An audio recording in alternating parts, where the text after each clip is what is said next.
ভোর রাত্রে যখন সাহরি খাইতে উঠবেন, সাহরি খাওয়ার পর ফজরের আজানের আগে আপনি 10 মিনিট 5 মিনিট একটু আল্লাহর কাছে কেবলামুখী হয়ে হাত তুলে রুমের লাইটটা বন্ধ করে একটু আল্লাহর সাথে কথা বলবেন। মানুষের সাথে বহুত কথা বলছেন, আল্লাহর সাথে একটু কথা বলে দেখেন। আল্লাহর সাথে কথা বলার স্বাদ আছে ভাই, অনেকে জীবনে একবারও এই স্বাদ পান নাই। একটু কথা বলে দেখেন।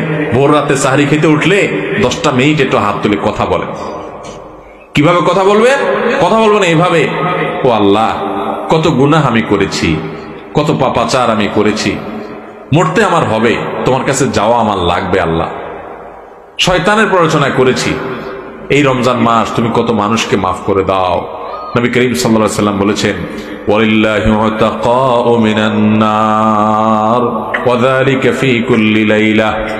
রমজানের প্রত্যেক রাতে আল্লাহ তাআলা অনেক মানুষকে সাধারণ ক্ষমা ঘোষণা করে দেন, যে যাও অমুক অমুক অমুক অমুক যাও, তোমাদেরকে মাফ করে দেওয়া হলো, জাহান্নাম থেকে মুক্ত ঘোষণা করে দেওয়া হলো। আল্লাহ কত মানুষকে আপনি সাধারণ ক্ষমা করে দিবেন। আল্লাহ আপনার সাধারণ ক্ষমা পাওয়ার জন্য কোনো যোগ্যতার দরকার হয় না, আপনি চাইলে যাকে তাকে মাফ করে দিতে পারেন। দুনিয়ার প্রেসিডেন্ট প্রধানমন্ত্রী চাইলে একটা দেশের যাকে তাকে যা খুশি তা দিয়ে দিতে পারে।